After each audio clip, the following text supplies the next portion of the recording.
Hello, my name is Simon, this is my cycle, and this is SiCycles.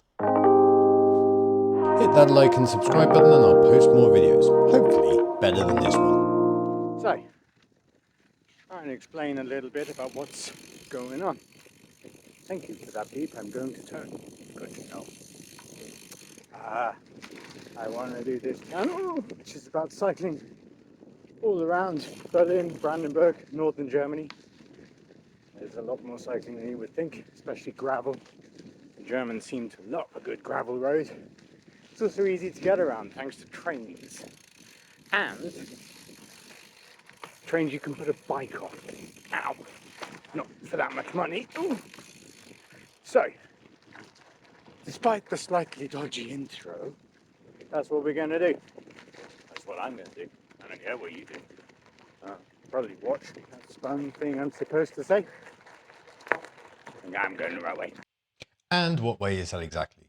This is part one of a circular route all around Berlin, which means most of it is in Brandenburg, but I'm not changing the title now. This is part one, starting in southeast Berlin in a place called Wildau. To get to Wildau, you'll need to take the S8 to Wildau station. Once at the station, you'll see this fairly large steam locomotive. In the early 1900s, Wildau was home to a huge locomotive factory, which was then turned into an armaments factory during the big disagreement. I think that's what we're calling it. Leaving Wildau to the south on some quiet back roads, I came across the most ridiculous number of road crossings, as well as the widest entry to a bike lane I think I've ever seen. Another road crossing, and a tunnel, which is always fun. Another road crossing, using bike ban signs, but at least I didn't have to deal with cars attempting to kill me. Some of them even let me out. After finally clearing the fourth crossing and then crossing over this lovely bridge, yay for non-car infrastructure, I came across the first, interesting point on this tour. This is the Wasserturm from Niederlehme. It was built in 1902 to show off that sand lime bricks could be strong. And it's supposed to look like the Galata Tower in Istanbul. I mean, if you squint really hard, then maybe. And we're back on the bike, this time heading around an industrial estate, just off the motorway. Oh yeah, no, I'm really going to show you all of the best locations. And look, more industrial estate, what a treat. Okay, that's enough industrial estate. Let's go somewhere else. Amazing, everywhere I go something is trying to eat me, so I keep this quick. This is, or at least was, probably was, there's a better way of describing it at one point, a was it ammo storage or where they made fuel, maybe something like that. Ow, sorry, I've just been bitten again. I'll leave something to the voiceover because I'm just going to run through here. Ow! This is actually the fuel and lubricant store number 44 of the NVA, which is a regiment from the GDR times. It's based on a section of the former Nazi armaments factory, which produced pentothal, used in explosives. I'm going to show you that I'm suffering from my art. Look at the... Can you get it? What? Oh yeah.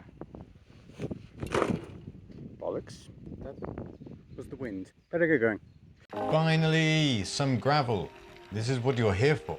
And it only took 4 minutes.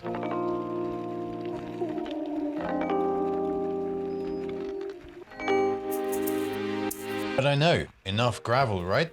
What you really want is back to those glorious industrial estates. Well, tough, because next up, you get a motorway. And after gravel and a motorway, what do you want next? How about some cobbles? Back to cobbles!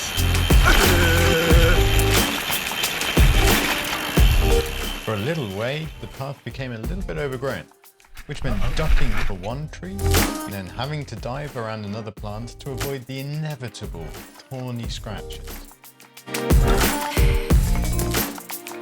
Sometimes in Brandenburg you can go from absolute heaven, like if I just whoop, there's some gravel just there, then it turns into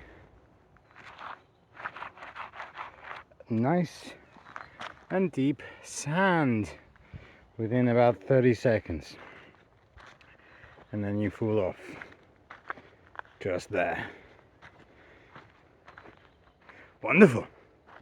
There's only really one thing you need to know about Brandenburg, and that's the fact that it is basically a desert. No, not the chocolate kind, the sandy kind. Most of the time it's sand, even if it looks like gravel. Starts off as gravel or ends in gravel. Somewhere along the way will be a death trap lying on it. But that adds to the fun, right? Right? Probably not what you expect to find if you go down to the woods today. This is an old LPG station. Just kind of very randomly appears from the middle of nowhere. There's some sort of building next to it. Finally back on some gravel. And I'm going to actually shut up for a little minute, maybe listen to some music and watch some riding. Ooh, interesting for a riding video.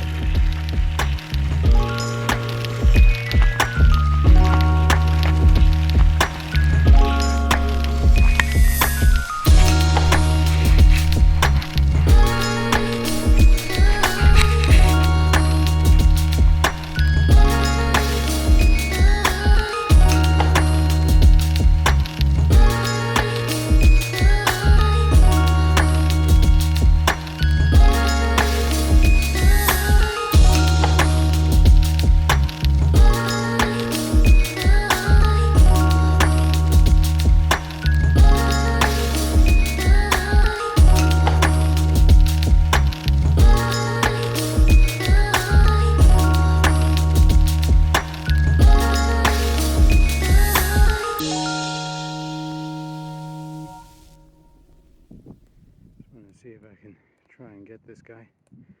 We end up rubbish video quality, but there is a stork. Quite a nice little fella. Just sat there, chilling. Not the best sound, but I can't do anything about these guys cutting the grass on a lovely sunny day. This is the lock. Quite big. I mean, they probably are. Unfortunately, just missed a boat coming in. Oh, look, a bike. Let's go. Yes, I flew the drone through a bridge just because I could. This is a beautiful part of the Spree River, the Schleuse Wernsdorf. The wildlife is amazing and, well, it's just so pretty.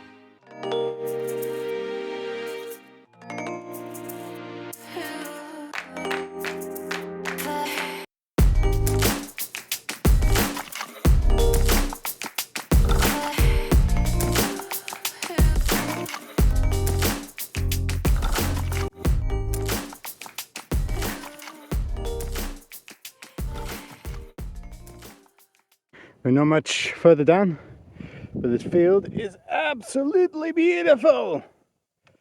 Yeah.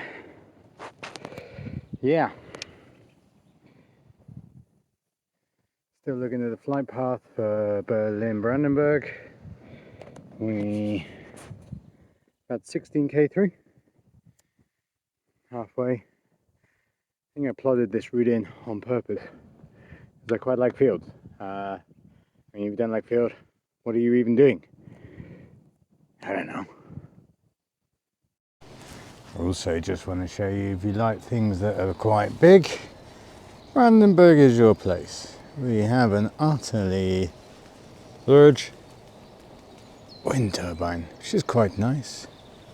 And then, of course, big boys' toys, a log machine thing. I think these are called forwarders, to be honest with you.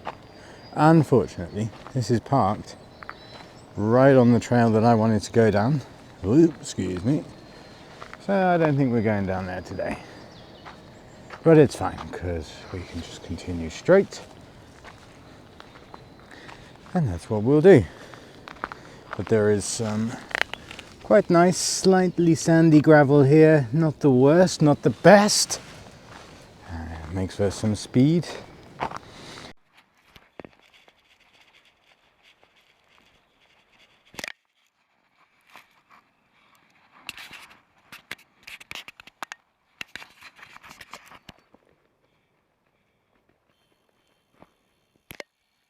And then finally, we're on, or back on, the S-Bahn train home.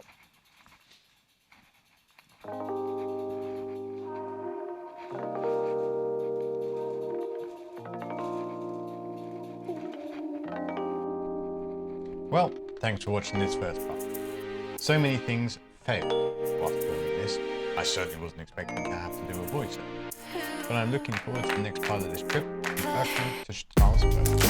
And hopefully the microphones will work, connect, the camera will be more stabilized, and I will be bitten a little bit less by maybe fewer mosquitoes. Cool. Please do the YouTubey thing if you would like to, and like and subscribe, and hit me up in the comments with your thoughts, or banter, either will do. Bye for now.